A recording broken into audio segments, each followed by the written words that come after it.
This episode is brought to you by LifeLock. With Cybersecurity Awareness Month winding down, LifeLock wants to remind you to update your software. These updates will patch up security issues that identity thieves can exploit to gain access to your personal info. For comprehensive identity theft protection, there's LifeLock. LifeLock alerts you to more uses of your personal info and fixes issues that arise. Protect your identity today with a 30-day free trial at LifeLock.com/podcast. Max Bankman, I'm the new doctor. Welcome aboard the Odyssey. ABC Thursdays. This ship is heaven. We're tending to our passengers' dreams. I'm in. From 911 executive producer Ryan Murphy comes a splashy new drama on a luxury cruise ship with Joshua Jackson and Don Johnson.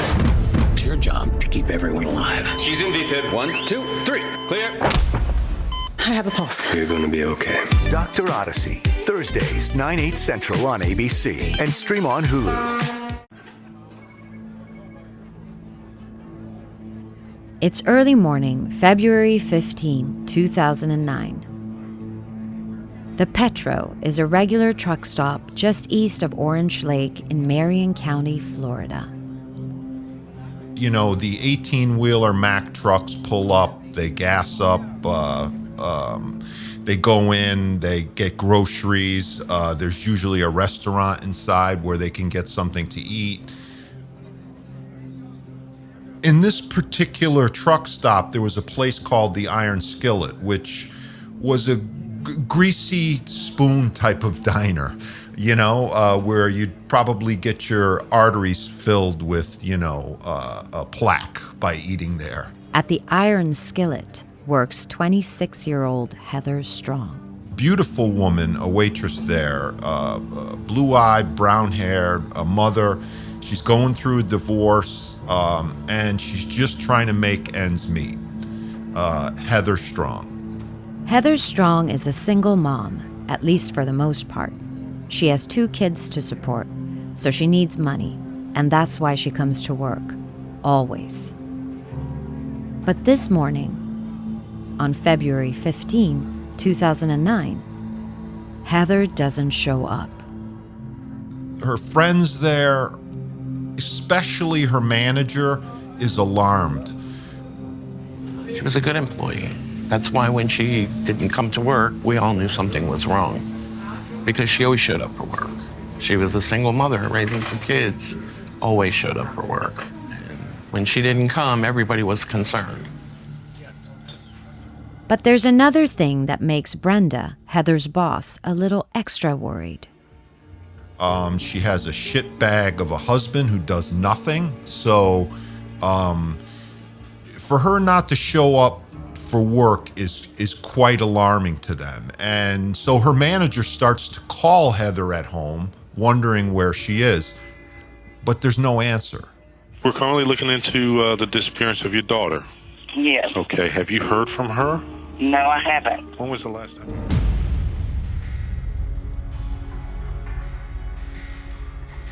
This is the story of a young couple madly in love. They try to live a life together, but drugs and money, or the lack of it, tear them apart. Despite this, they continue to be drawn to each other. But then, another woman enters the picture. And this toxic love triangle will lead to a catastrophe no one could have anticipated. You're listening to The Deadly Love Triangle, a 3-part documentary produced by Tove, Friman, Leffler, and read by me, Sandra Andres. And if you enjoy this podcast, don't forget to subscribe to receive new episodes as soon as they are released. But now, let's begin. Part 1. The Drug of Love.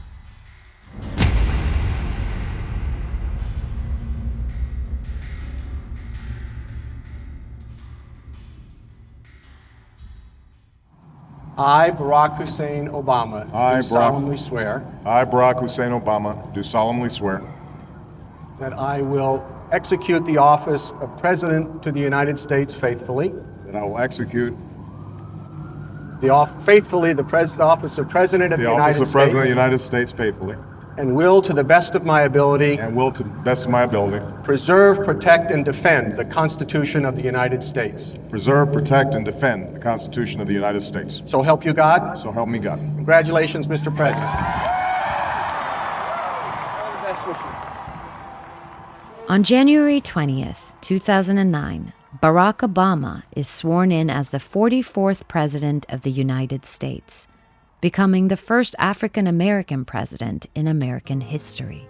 That while we breathe, we hope, and where we are met with cynicism and doubt, and those who tell us that we can't, we will respond with that timeless creed that sums up the spirit of a people.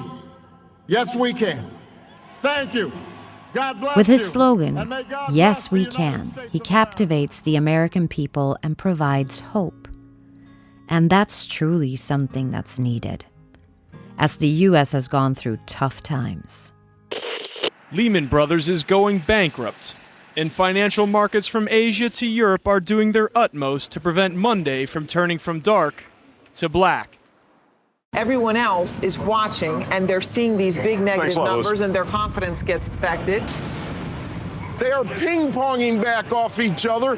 People are seeing this, and those memories of fear are coming back. In 2008, the U.S. and the world faced a massive financial crisis, leading to a real estate crisis where house prices across the country dropped by an average of 10 to 20%, depending on how you count it. But in some areas, this figure was much higher. In February 2009 in the United States, it was really a strange time because we had just come out of the bubble bursting in 2008, right? This is M. William Phelps, author and investigative journalist, best known for hosting the renowned and immensely popular podcasts Pair Ghost and Crossing the Line. He has written the book To Love and to Kill, which is about Heather Strong and what happened to her in 2009. The stock market, the housing market, all these loans people weren't paying back. So there was definitely a recession going on and people were struggling. And one of the hardest places hit was Florida. Now that we're hearing today about a 27% drop in the number of homes sold last month compared to June. 27%. That is terrible news for anyone who has been counting on or driven to selling the family house. Because with the exception of a few markets like, say, Las Vegas or Phoenix, where prices fell fastest and hardest, we are not, says economist Dean Baker, anywhere near done with this yet. This is what it sounded like on ABC News in early 2009. It's going to take a long, long time in some of these markets in, say, Florida, where you had really big bubbles. Those prices are not going to come back anytime soon. So if there's somebody whose financial planning is based on their house price coming up in value soon, you're saying maybe they should come up with another plan. Exactly. I mean, there's absolutely no reason to expect that prices are going to go back to the levels they were at 3 or 4 years ago. And it's in Florida that this story takes place. But it is not the Florida that you might initially think of when you think of Florida.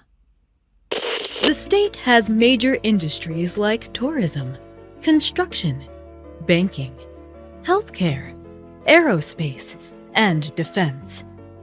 Orlando, Naples, Miami. We also have over 200 days of sunshine each year. That's some great weather. Mm-hmm. Fort Lauderdale. Florida is a fraction of the cost, has much warmer water, and there's no state income tax. We also have jungles, crystal clear springs. You guys, and the sunsets. Oh my gosh. We have this image of Florida as being Miami, Fort Lauderdale, Naples, you know, skin and sun and drinks in hand. But that is not Florida. A majority of Florida are these poor, working class, blue-collar communities where the housing is run down.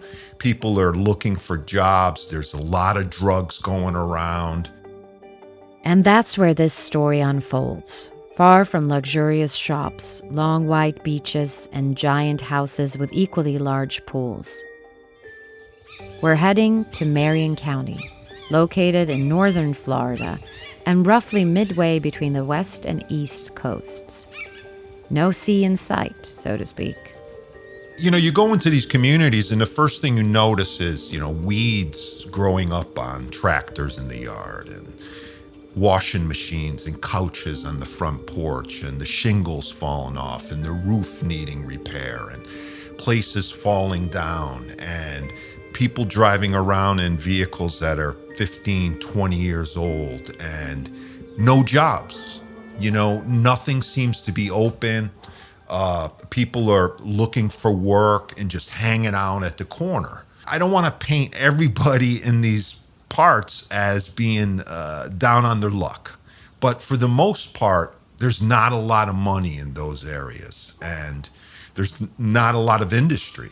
And so people are poor and the community suffers from that. So, there are small rundown houses, sometimes almost entirely overgrown by the lush nature that exists here. And there's also something else that often characterizes poorer areas throughout the U.S. Trailer parks. These are long trailers with, generally speaking, one bedroom, a small bathroom, a kitchen, and a living area. And they're cheap, $20,000, $30,000, $40,000. And they're very much pushed together. So you have a lot of flat land and you have maybe 50 trailers in this area, all bunched together. And it's cheap housing. Yes, people live in trailers in trailer parks. But sometimes they also have a trailer on their lot. Because they're cheap, you can live in them. But you can also use them as storage. Practical, in other words. And just such a trailer, on a lot, will play a crucial role in this story. And in Marion County, you see them everywhere.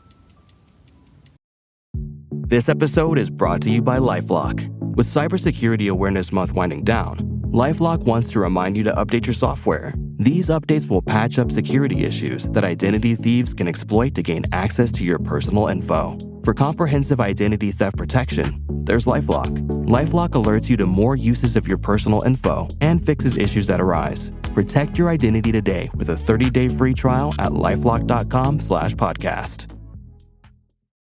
Streaming only on Peacock. Being with Finch felt like I was in some fairy tale. She's like, I write for Grey's Anatomy. I was like, what? Her writing was so highly regarded because Finch had been through so much. A Hollywood writer's life. When you love somebody, you'll ignore red flags so they're hitting you in the head. Filled with fiction. She would do whatever it takes to get ahead. She saw her life like a TV series. I don't know who my wife is. Anatomy of Lies. Streaming October 15th, only on Peacock. It was all a lie. And then the other thing that you find in this area is a lot of methamphetamine, crystal meth, cocaine, heroin. So the really hardcore drugs. And drugs, especially methamphetamine, play another crucial role in this story. But we'll come back to this specific drug and its role, because it's important to remember that it's now 2009. The U.S. has just been hit hard by a financial crisis, and an area that was already poor from the beginning and already suffered from high unemployment, crime, and drugs doesn't naturally get better after a financial crisis. So in 2009, these areas of Florida were devastated by the crisis. Before the crisis, there was no work. After the crisis, there just was no money going around, and government really doesn't help much. They do what they can, food stamps, they call it here, welfare checks, unemployment checks, but for the most part, no one has any money, and that creates crime. Yes, misery breeds crime. And our main character, 26-year-old single mother Heather Strong, she lives here. Heather always had a smile that you never forgot. I used to call her my moon face girl. Heather was a genuinely nice person. But the always smiling Heather Strong was not born in Florida. She grew up in Mississippi with her mom, dad, and 2 brothers. Heather comes from a family of, a good family, solid family who's trying to survive. Tight-knit, close, looking out for one another.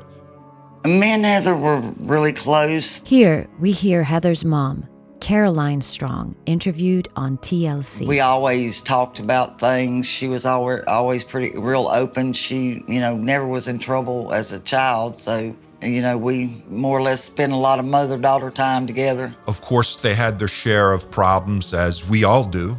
Yes, during Heather's upbringing, her dad wrestles with alcohol problems. And there are also rumors that Heather herself may have been subjected to some form of abuse as a child. But that's something we can't confirm. Overall, though, she has a good upbringing with a loving family. They looked out for one another. They were really, cousins were really close with cousins. Heather's father was very much protective of her. But Starkville in Mississippi, like Reddick and Orange Lake in Florida, is not an area where the well-off live. And the Strong family is not a wealthy family.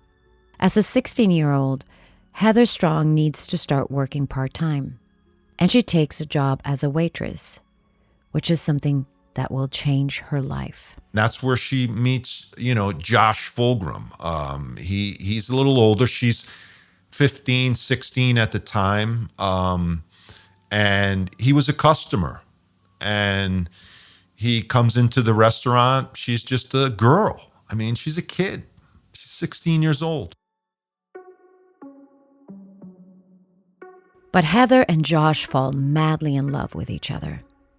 The 7-year-older Josh is tall and blonde and has a way that attracts the young brunette. He was this kind of tough, rugged-looking kid, overprotective, I'll take care of you, I'll rescue you, this type of kid, But there are also other sides to Josh. Sides that aren't so attractive.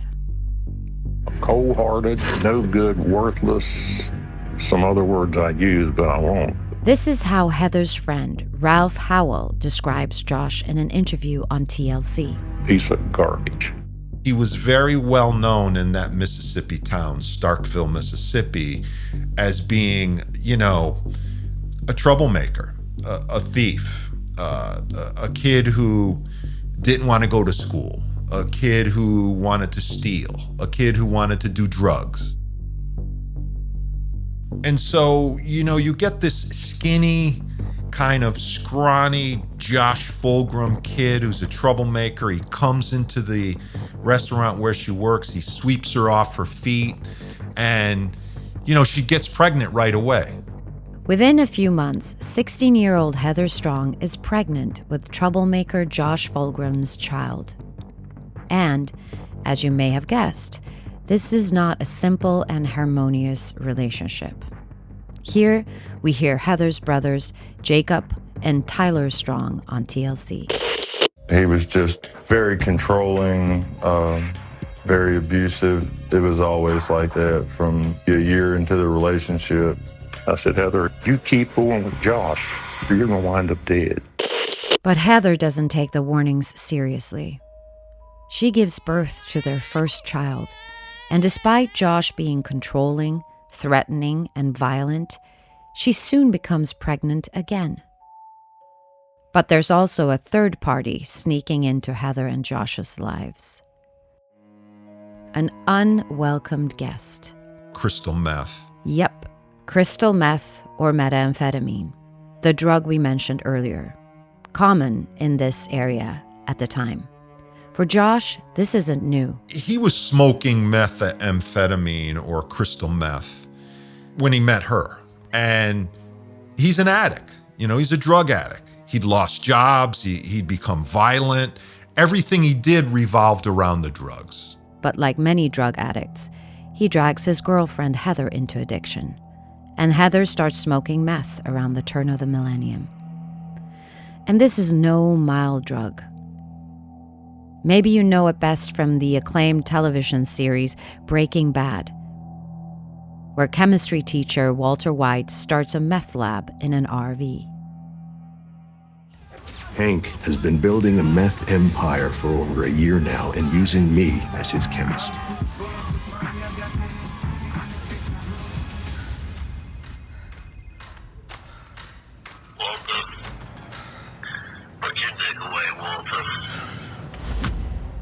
We're talking about a synthetically manufactured drug, but it's highly addictive. It's a stimulant. It causes agitation, increased heart rate, blood pressure, all that's bad stuff. Anxiety, paranoia, convulsions.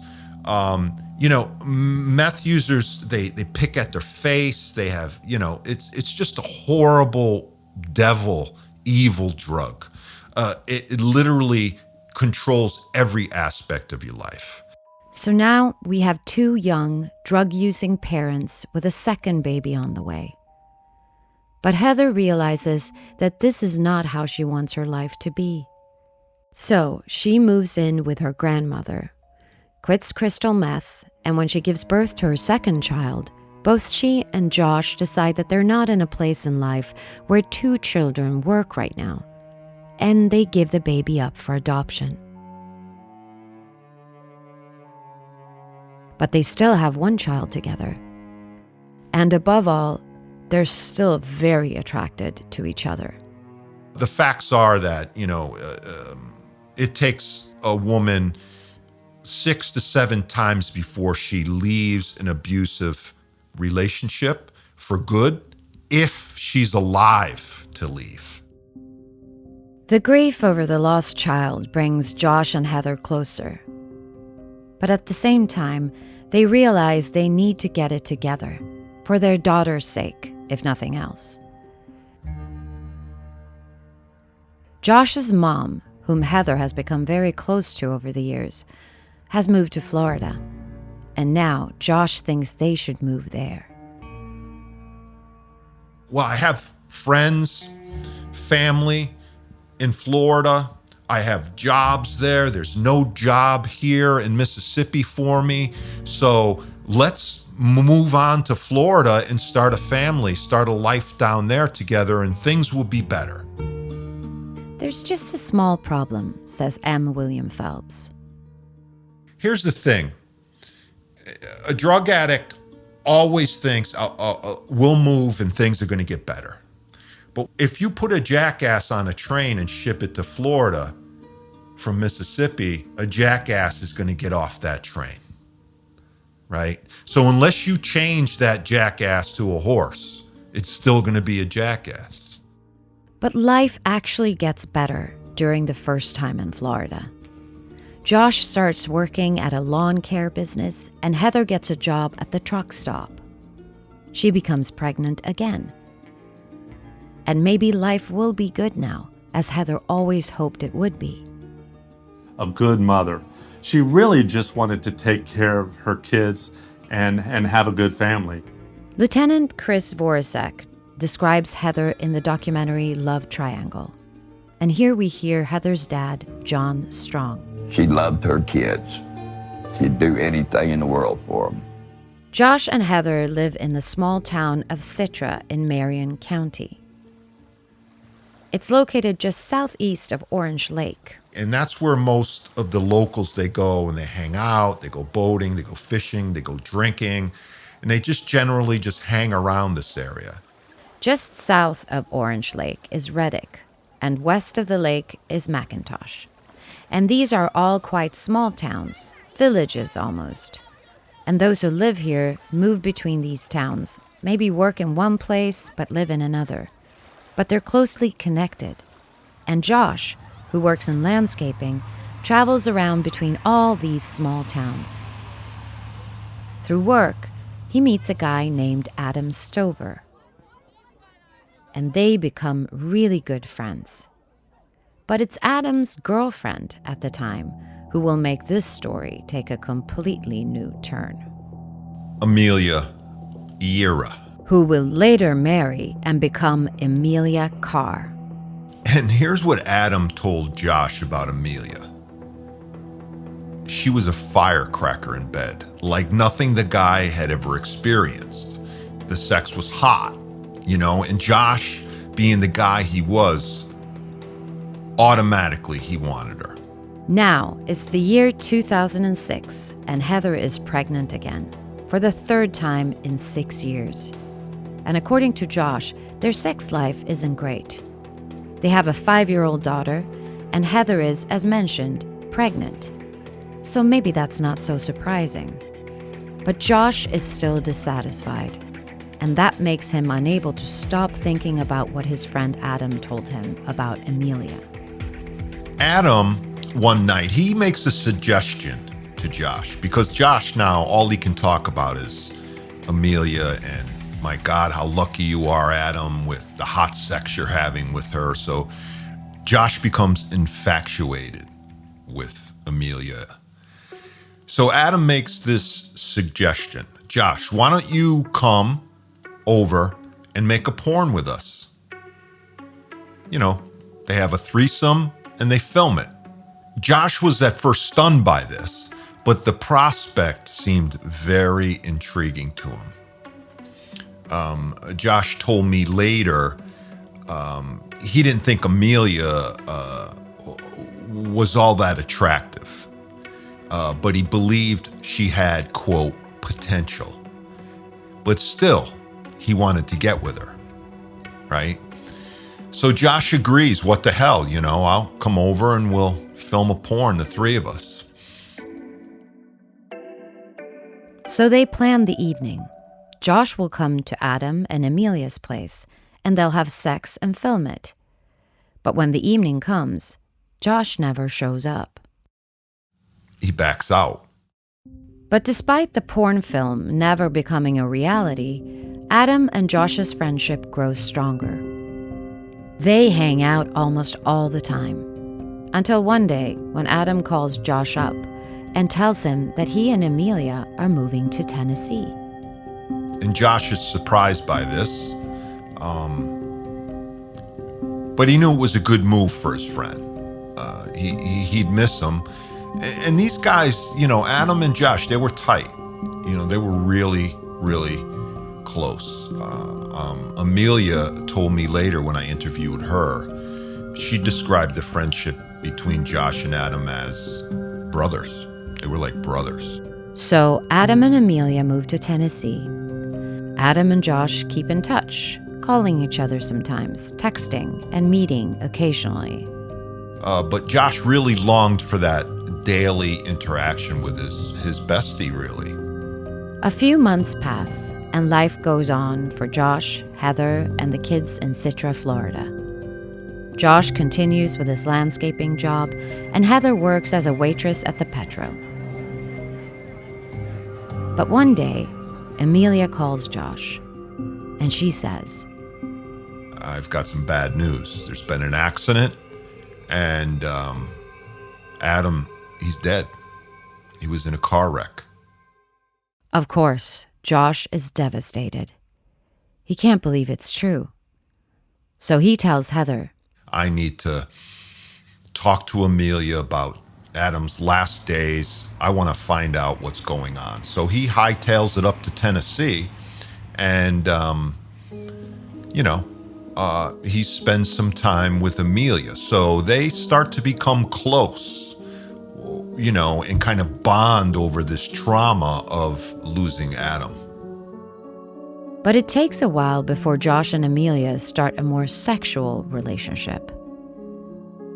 Emilia moves back to Florida from Tennessee, and this is how she describes how she got to know Josh in 2007 in the podcast 1 Minute Remaining. He worked for a landscape company down the road from my mom, and so I would go to work and I would see him in the mornings. I would just drive by because I was going to school for massage therapy at the time, and it just I would drive by and see him. It was really nothing. And then one day he just stopped by and he just asked how I was doing, how my kids were. And that's how we just started to communicate and talk. And now, Emilia truly steps into this story. When she and Josh become close in the fall of 2007, she is divorced with 3 kids from 2 different fathers. But her boyfriend dying in a car accident is far from the first tragedy Emilia experiences in her life. She grows up in Florida in a small town called Bartow, not far from Orlando and Disneyland, where a lot of people work in the tourism industry in one way or another. I was born to a father who came over on the Emilia boat lift from Cuba, and my mother who was a migrant worker. There really was no education or really English speaking. My mother, she had a 3rd grade education, and she had already had my brother and sister by the time I was born. So I grew up in a household with a brother who has struggled in school, an older sister who is severely epileptic and has a degenerative eye disease called Stargardt's. And a few years after me came my younger sister who has 13 birth defects. As you hear, Emilia Yura's home is not a white middle-class home. But a home with disabled children or immigrant parents can still be a loving and safe home, of course. But that's not the case for Emilia. She was savagely sexually abused by members of her own family when she was a child. Around the age of 4 is when the abuse started. And prior to it starting with me in Lakeland, before we moved up here to McIntosh, my father and grandfather had gotten in trouble for the extent of the abuse on my older sister. And so we moved up here for a fresh start and to be closer to Sham's Hospital for my younger sister. My mother said that she never thought it would happen to me or my little sister because we were my father's biological children, but unfortunately it did. Yes, both Emilia and her sisters are sexually abused by her father and grandfather when they are little, from about 4 years old. And there are police reports of this, since Emilia actually reported it to the police. And according to her, that was not for her own sake, but for her younger sister's sake. It's one thing if you're gonna hurt me, but you're not gonna hurt my handicapped little sister. So both the father and the grandfather were charged, and Emilia and other family members testified about the abuse in court. But then Emilia later withdraws the charges of sexual abuse just before the trial. And she does it for a frightening reason. My father was in Marion County Jail, and when he was in county jail, unbeknownst to us until it came out in the media, we found out that he was trying to plot to have me, my mother, and my grandmother killed so that we wouldn't testify against him regarding the abuse. And her father's later convicted of attempting to solicit the murders of family members. He's convicted of that, the father. No, Emilia never testifies against her father when it comes to the sexual abuse. But later, both he and his father, Emilia's grandfather, will be convicted for the abuse and for threatening Emilia and her family. But by then, Emilia has already moved on with her life and met a man, an older man. She got pregnant for the first time when she was 17. She married the guy to keep him from going to prison because he was an adult and it was considered rape, statutory rape, sexual abuse because she had gotten pregnant. So in order to keep him from going to prison, she marries him. Me and Eric did not have a good relationship. We were young, and our circumstances of getting together were actually odd. I was coming out of foster care, and he was helping us move our stuff back into my mom's home, and we met. And I didn't realize the age difference. And when DCF discovered that I was pregnant, that we were pretty much given the option to get married or he would be arrested. because he was 6 years older than I. So we got married, tried to make it work, and we were just young and not ready. Yes, in Florida, you can go to jail if you make a minor pregnant. But even though Emilia describes the marriage as not so good, they stay together for 5 years, and she has another child before she and her first husband go separate ways. Then she meets a new man, James Acom. And his name is one to remember, because he will appear several times in this story and play a crucial role. But we're not there yet. Emilia and James move in together, and they also have a child before they separate. And Emilia meets Adam, with whom she may not really have a relationship. Or everything is a bit unclear here, because when Emilia talks about her time in her 20s, she says that no man really meant anything to her.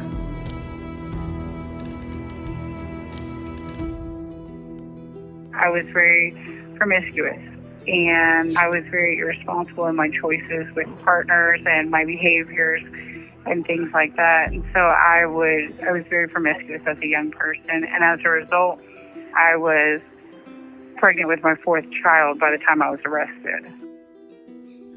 But Emilia is not yet arrested. She lives alone with 3 children in McIntosh, Florida. Or sometimes she lives with her mom, sometimes with her ex, James. But there's another important thing to know about Emilia. It was said that her IQ test came out like 125, whereas 130 is the beginning of genius level. She scores 125. I found her to be very smart, and in certain ways, very stupid in other ways. And whether the fact that she starts a relationship with Josh Fulgham is smart or stupid, only the future will tell. But that's what happens. But according to what Emilia says afterward, it's not a serious relationship from her side. This is how she tells it in the podcast 1 Minute Remaining. I had my own life, and every now and then we would just hug up for a fling, a moment, and then we would both go back to our own lives. I mean, it was nothing. So it wasn't like we would hang out and, sit and do this and that. No, we would just, to call it what it is, just have sex and then go our separate ways. But M. William Phelps, author of the book To Love and to Kill, who has interviewed both Emilia and Josh, has a different picture. This relationship, Josh and Emilia, is obsessive, it's toxic, it's 2 people with really tragic backgrounds, loaded with trauma, meeting and using that trauma to bond, right? And it becomes really a violent, unhealthy, unhinged relationship with no direction. But Josh has complained that his and Heather's sex life has been bad. And from Emilia, he seems to get something different. Even though one might wonder what they have in common. Josh has an IQ of under 100. She has an IQ of 125, which is, but this is perfect because she can he can be the useful idiot for her, right? He can be that person that she controls, that she wields her intelligence over, and she does. But Heather is not stupid either. She notices that something is off. Heather realizes Josh is now with Emilia. They're in a relationship, if you want to call it that. And Heather's eyes are opening larger and larger. She's starting to see things for what they truly are. I'm living in a hellhole with no workaround, no money. I've got a shitbag, deadbeat partner as my children's father who never gives me any money, never helps. He beats me. I mean, there's nothing for Heather in Florida that is worth anything. So Heather decides, well, she's done with all of this. And she moves back to Mississippi. In Mississippi, Heather has her family and her security. There, she can find a job, get help with the kids, and get away from the man who is the father of her children, but who hits her, uses drugs, and also cheats on her. But the peace doesn't last long. So, what does Josh do? Well, he leaves Emilia and he follows Heather to Mississippi. And of course, he wants to win her back. I love you. I want the kids back. I missed you. I missed the kids. All of this stuff. This was something he couldn't have. Heather said, you can't have me anymore. So now he wants it more, right? And that's the power, that's the control. You can't have it. Well, I'm going to take it then, if I can't have it. But this doesn't last either, because in Florida, there are other things that attract. Jobs, drugs, but of course also Emilia.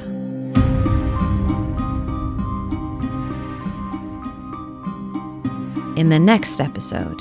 When you got back to the house, they were gone. Yes, her and the 2 kids were gone. We're currently looking into the disappearance of your daughter. Yes. Okay, have you heard from her? No, I haven't. When was the last time? If you go back to that guy, he will kill you. You've listened to the first episode of The Deadly Love Triangle, a 3-part documentary series. Produced by Tove Friman Leffler and read by me, Sandra Andres. Sound engineer is Kristoffer Kronander, and this is a PodLit production.